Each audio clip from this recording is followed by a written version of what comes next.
गुरुर्ब्रह्मा गुरुर्विष्णू गुरुर्देवो महेश्वरा गुरु साक्षात परब्रह्म तस्मै श्री गुरुवे नमः।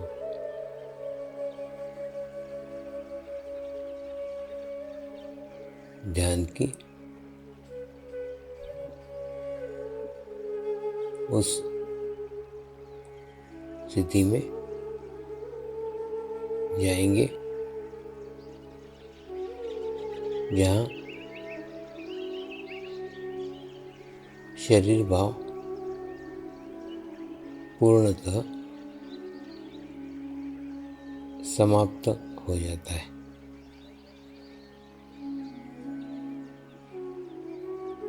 अपने पूरे शरीर को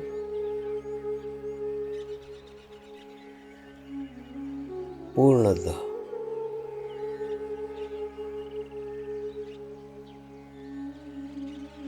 शिथिल छोड़ देंगे, एकदम रिलैक्स हो जाइए।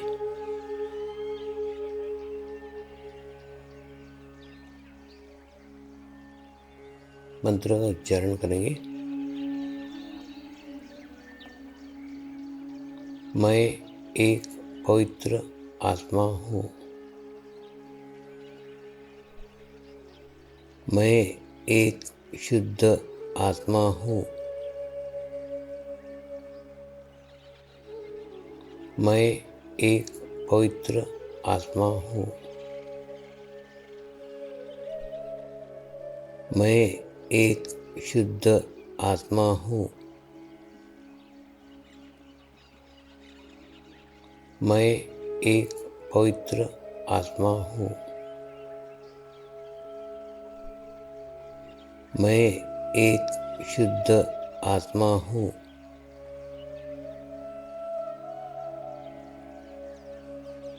अभी इसी आत्मा भाव को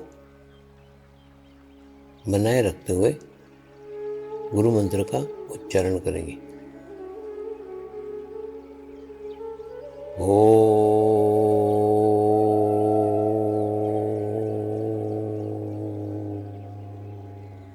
श्री शिवकृपानंद स्वामी नमो नमः।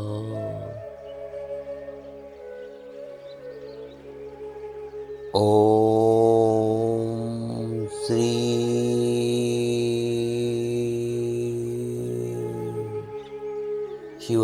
शिवकृपानंद स्वामी नमो नमः।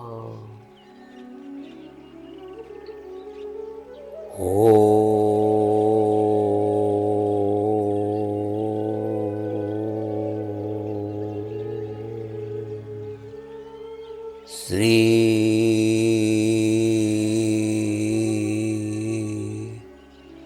शिवकृपानंद स्वामी नमो नमः।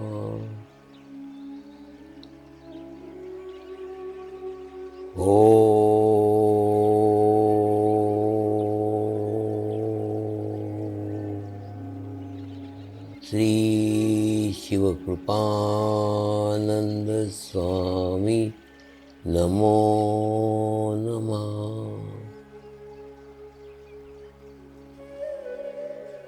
ओम श्री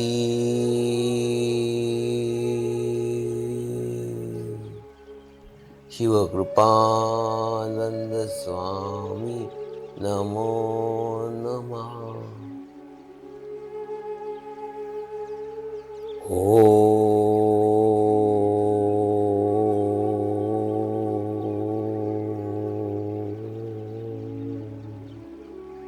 श्री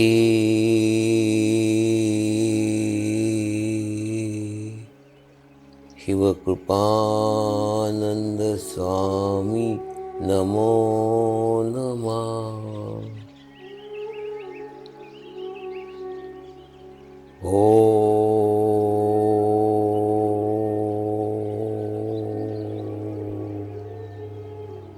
श्री शिवकृपानंद स्वामी नमो नमः।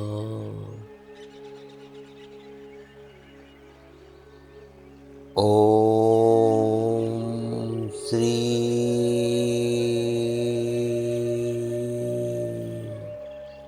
शिवकृपानंद स्वामी नमो नमः।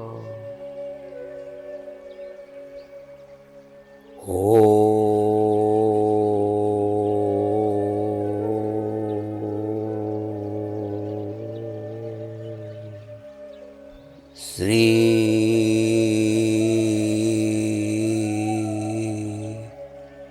शिवकृपानंद स्वामी नमो नमः।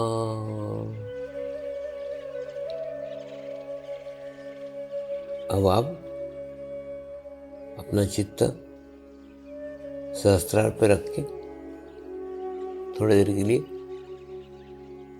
ध्यान में जाएंगे।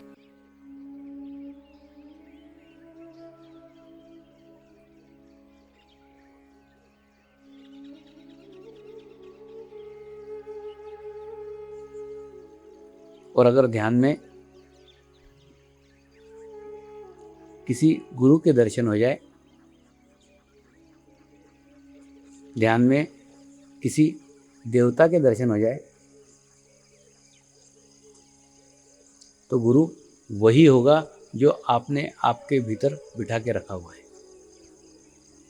देवता वही होगा जो आपने आपके भीतर रखा हुआ है।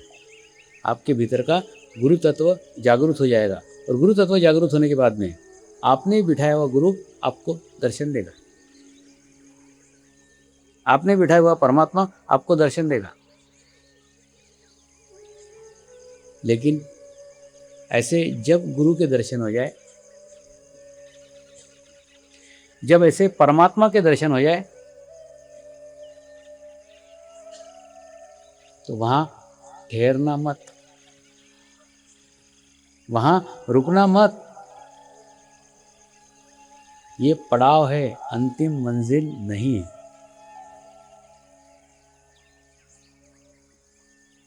ये पड़ाव है। इस पड़ाव में आके भी कई लोग इसी को मंजिल समझ के बैठते हैं। मेरे को राम के दर्शन हो गए, मेरे को कृष्ण के दर्शन हो गए, मेरे को हनुमान के दर्शन हो गए, बस अब क्या करने की जरूरत है, पहुंच गया मैं, परमात्मा के दर्शन हो गए, अब सब एकदम। ये आज्ञा चक्र का बुलावा है। भीतर हनुमान बिठाए थे, हनुमान के दर्शन हो गए। भीतर राम बिठाए थे, राम के दर्शन हो गए। भीतर कृष्ण बिठाए थे, कृष्ण के दर्शन हो गए।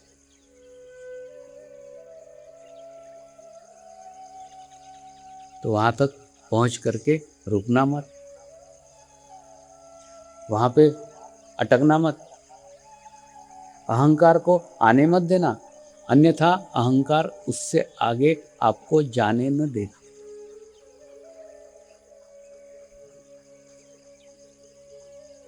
प्रकाश दिखेगा, ज्योति दिखेगी।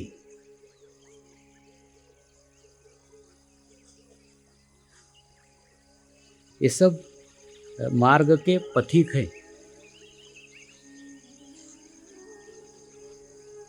अंतिम लक्ष्य निर्विचारता की शून्य की स्थिति है।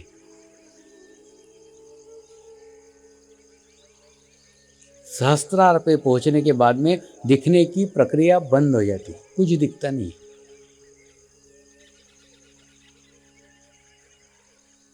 दिख रहा है मतलब हम यहाँ हैं, यहाँ नहीं।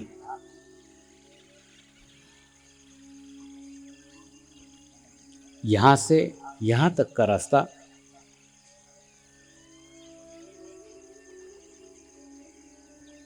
बड़ा कठिन है।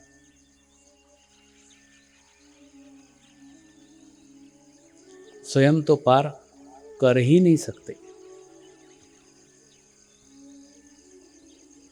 यहाँ से यहाँ तक स्वयं कोई नहीं पहुँच सकता।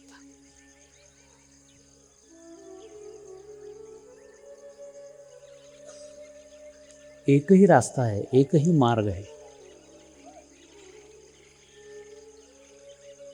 गुरु शक्ति को समर्पित हो जाओ।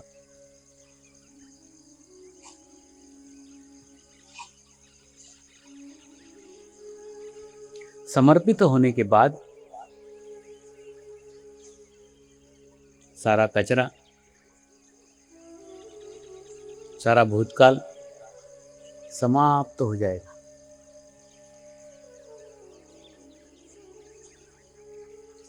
इसीलिए गुरु पंथ में गुरु चरण का सबसे अधिक महत्व है।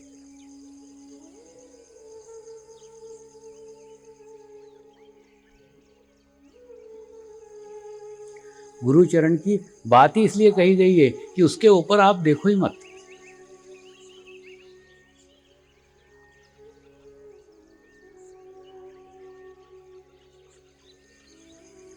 आपका चित्त आपके गुरु चरण पे होगा तो इससे ज़्यादा नतमस्तक आप हो ही नहीं सकते।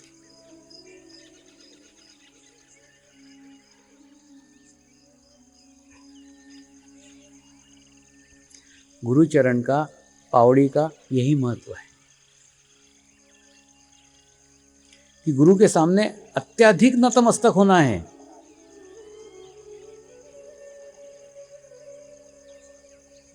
तो उनके शरीर के अंतिम छोर पांव की तरफ देखो।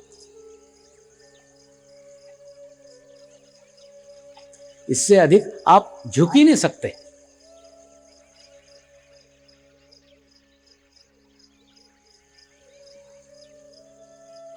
आप गुरु के बालों की तरफ देखो, वो बात न बनेगी। आप गुरु के चेहरे की तरफ देखो, वो बात न बनेगी।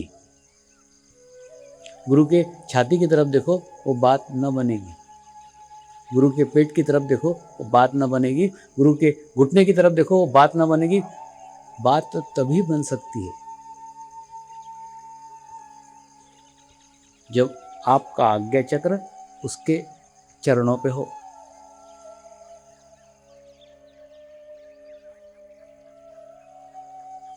उसके चरण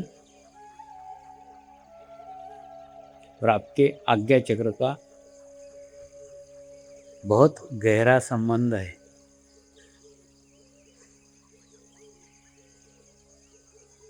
क्योंकि उसके चरण वो स्थान है जिस स्थान से आपका आज्ञा चक्र खुल सकता है।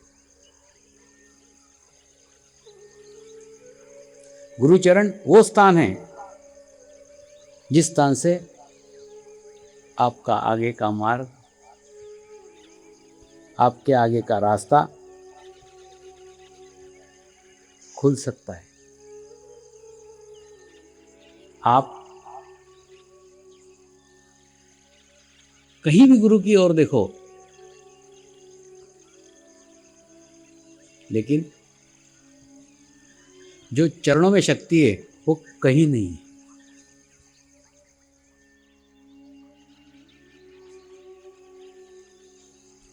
इसका मतलब यह कदापि नहीं है कि गुरु के शरीर में चरण सबसे ज़्यादा शक्तिशाली है, बलशाली है।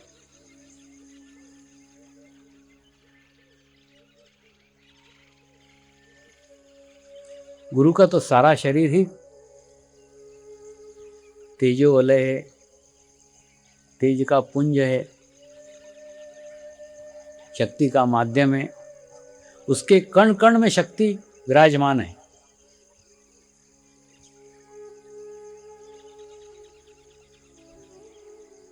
लेकिन आप जब गुरु चरण की ओर देखोगे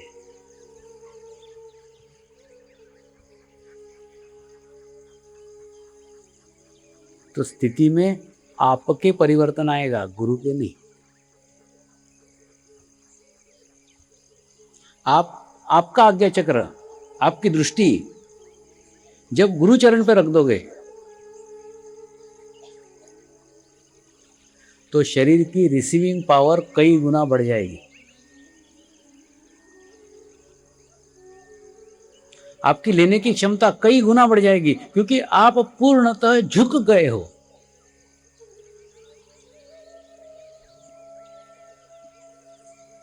और जितना झुकोगे उतना ही अंदर का गंदा पानी, अंदर का कचरा निकलने की प्रक्रिया शुरू हो जाएगी।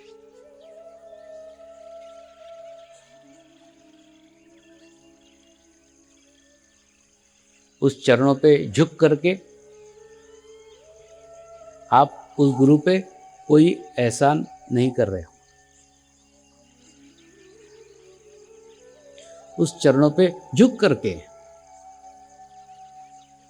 आप अधिक विनम्र हो रहे हो, आप अधिक झुक रहे हो, आप ही आपका कचरा निकाल रहे हो।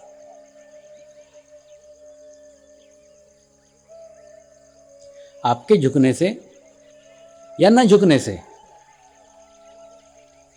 गुरु में कोई तब्दीली नहीं आएगी।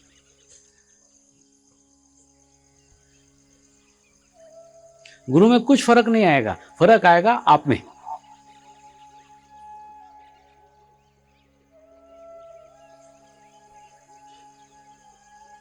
अगर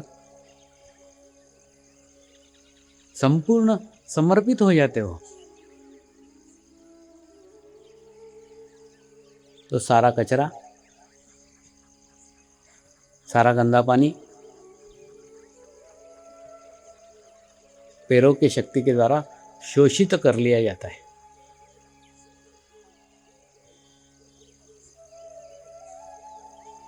इसलिए ये सब बातें आपको बता रहा हूं, क्योंकि जीवन में मैंने गुरुचरण के अलावा ऊपर कुछ देखा ही नहीं।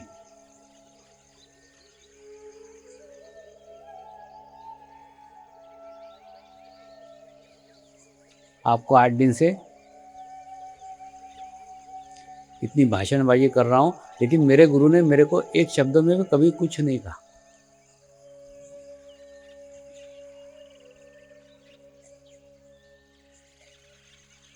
सारी मौन से मौन तक की भाषा थी।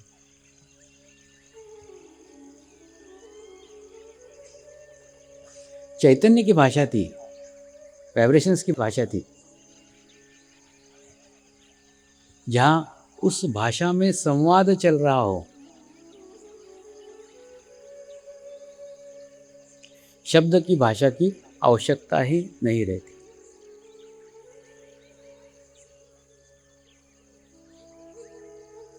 वो चैतन्य में बता रहे हैं, मैं चैतन्य में सुन रहा हूँ। भाषा की आवश्यकता क्या है? कोई आवश्यकता नहीं।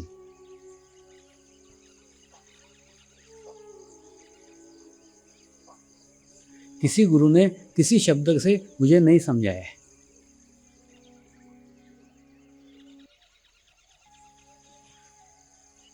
लेकिन मैं गुरु के पास गया था, पूर्ण समर्पित होकर गया था।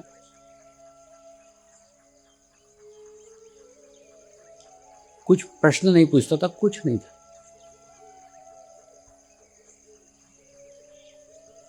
क्योंकि मुझे पूर्ण विश्वास था, जो ज्ञान मुझे जानना है वो गुरु स्वयं ही बता देंगे। जिसके लिए मैं सुपात्र हो गया हूँ, जिसके लिए मैं योग्य हो गया हूँ, वो ज्ञान गुरु स्वयं ही दे देंगे।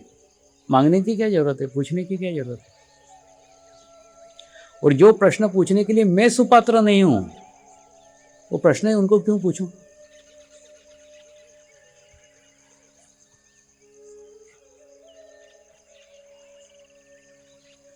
लेकिन आप आधुनिक समाज से आए हुए हैं, बुद्धिजीवी समाज से आए हुए हैं, निर्जीव पुस्तकें पढ़ के आए हुए हैं, तो सजीव ज्ञान समझने के लिए निर्जीव पुस्तकों का ज्ञान आड़े आएगा ही। इसलिए मैं आपको प्रश्न करने के लिए कहता हूँ, आपके उत्तर देने के प्रयास करता हूँ। लेकिन समझ लीजिए, जैसी खदान होती है वैसी मिट्टी होती है। खदान से मिट्टी अलग नहीं हो सकती।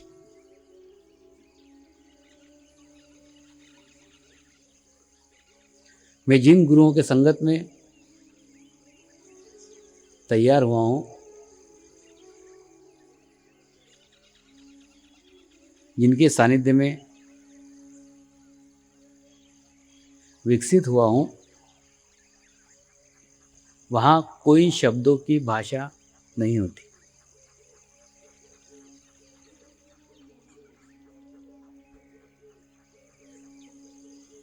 तो अभी नया नया समझ में आया हूँ, इसलिए बड़बड़ कर रहा हूँ। कुछ दिनों के बाद में फिर वैसा ही मौन हो जाऊंगा।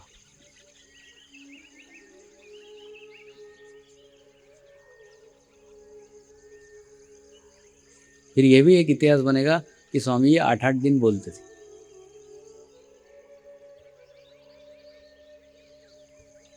और उस स्थिति में पहुंचने के बाद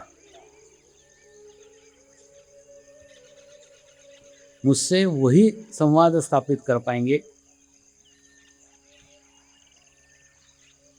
जिन्हें चैतन्य की भाषा आती हो, जो बिना भाषा का प्रयोग किए चैतन्य के द्वारा सब कुछ जान सकते हैं, सब कुछ ग्रहण कर सकते हैं। एक बार आपको वो भाषा आ जाए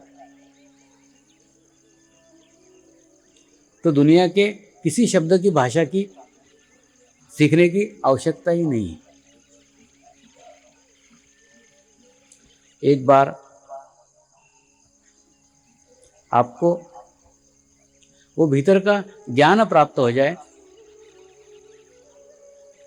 वो ज्ञान प्राप्त होने के बाद फिर कोई ज्ञान बाहर से लेने की आवश्यकता ही नहीं है। जैसी आपकी आवश्यकता होगी, जैसी आपकी जरूरत होगी, आप ज्ञान प्राप्त कर सकते हैं।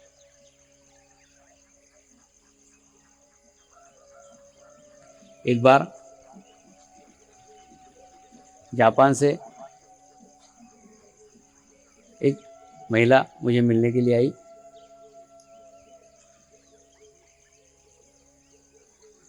और मुझे बताया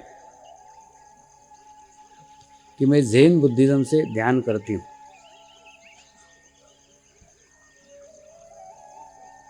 कोई व्यक्ति मेरे को कहता है मैं ध्यान करता हूँ, सबसे पहले मैं उसके लीवर को चेक करता हूँ। लीवर को चेक करता हूँ मतलब डॉक्टर श्री का कोई इक्विपमेंट्स लेके उसके पास नहीं जाता, उसके ओरा को चेक करता हूँ। और ओरा को देखने के बाद में पता चल जाता है कि लीवर की स्थिति क्या है। कोई किसी भी पद्धति से ध्यान कर रहा हो,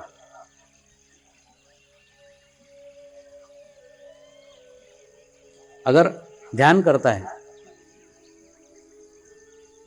सबसे पहले उसका लीवर एकदम ठंडा रहता है,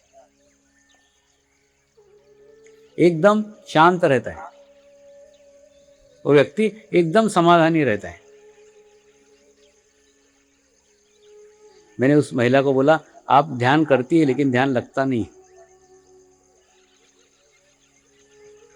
उसके बाद में ज़ेन बुद्धिज्म पे 1 घंटे तक उसको प्रवचन दिया।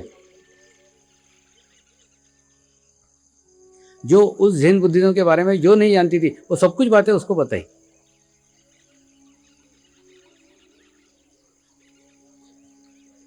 तो पास में कुछ बोरोली के साधक बैठे थे। बोले, स्वामी जी इतना आपको उसके बारे में मालूम था तो आपने बताया क्यों नहीं? कभी नहीं बोले इसके ऊपर आप कभी? मैंने बोला मेरे को कुछ भी मालूम नहीं था, मेरे को तो आज ही पता चला है। क्योंकि ज़ेन बुद्धिज्म पे जानने की आवश्यकता आज हुई, इसके पहले कभी नहीं हुई।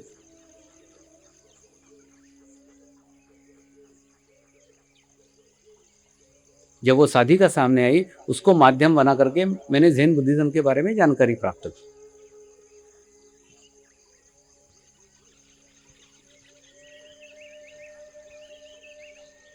तो एक बार आपका चित्त सशक्त हो जाए, उसके बाद में आप दुनिया के किसी भी व्यक्ति के बारे में जानकारी यहाँ बैठे बैठे प्राप्त कर सकते हैं।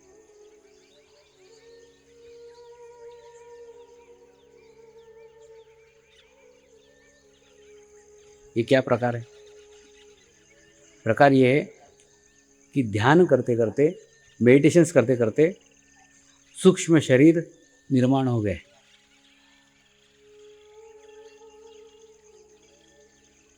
और विश्व के किसी भी व्यक्ति के बारे में जानकारी प्राप्त करना हो तो उससे कनेक्ट होते हैं, उससे उस व्यक्ति के बारे में जानकारी लेते हैं, वो वापस इधर देता है, बताते हैं ये ऐसा ऐसा है।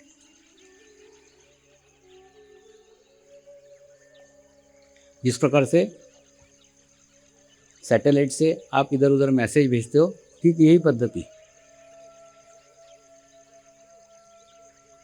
विश्व के किसी भी व्यक्ति के बारे में संपूर्ण जानकारी 1 सेकंड में प्राप्त हो जाती।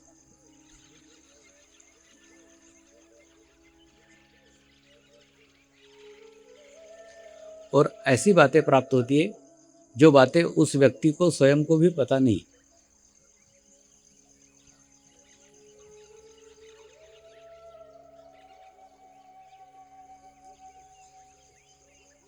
ये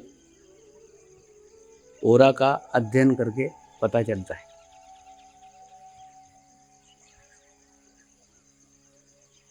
मनुष्य जो विचार करता है, उस विचारों से उसके आसपास एक आभामंडल बनता है, एक ओरा बनता है, एक सूक्ष्म शरीर बनता है, एक आभामंडल बनता है।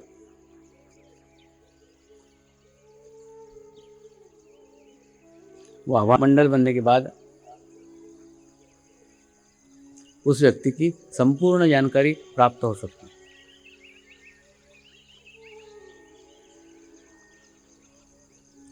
कोई बीमारी होने के पूर्व भी उस बीमारी की पूर्व सूचना प्राप्त हो जाती है, क्योंकि सबसे पहले आपके विचारों का शरीर नाश होता है, नष्ट होता है, विचारों का शरीर खराब होता है। और जब विचारों का शरीर खराब होता है, धीरे धीरे उसका प्रभाव आपके स्थूल शरीर पर होता है। और जब स्थूल शरीर में प्रभाव होता है, तब मेडिकल साइंस आपको पकड़ता है कि आपके अंदर ये बीमारी, आपको ये रोग है। लेकिन वो ओरा को देख करके इन बीमारियों को पहले भी जाना जा सकता है।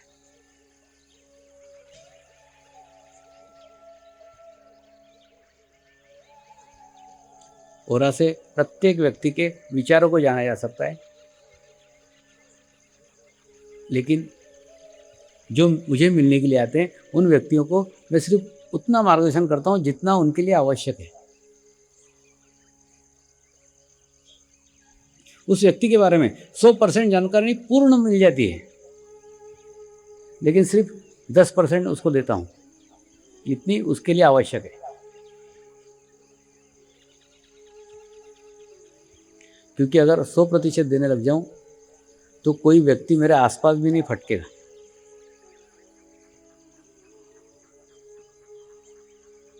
कुछ बातें वो मुझसे छुपाना चाहता है, मैं भी छुपे रहने देता हूँ, मैं नहीं उसको आगे करता। उसको लज्जित करना मैं नहीं चाहता, इसलिए कुछ नहीं बताता।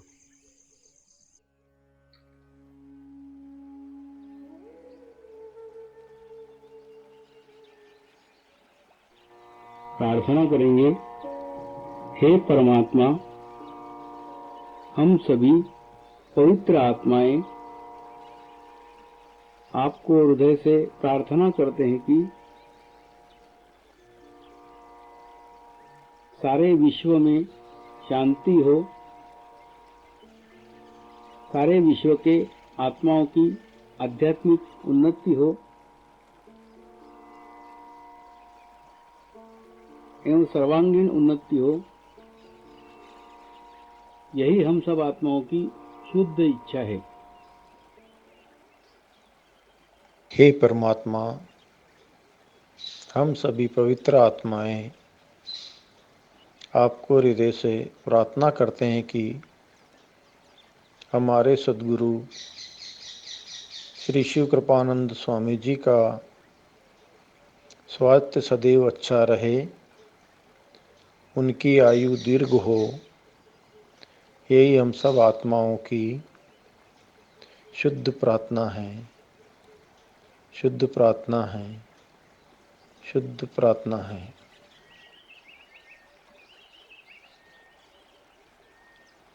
शांति पाठ करेंगे। ओम ध्यो शांति अंतरिक्ष गुम शांति पृथ्वी शांति रापः शांति औषधयः शांति वनस्पतयः शांति विश्वे देवाः शांति ब्रह्म शांति सर्वगं शांति शांति एव शांति सामा शांति एधि ओम शांति शांति शांति सर्व इष्ट सुशांति भवतु।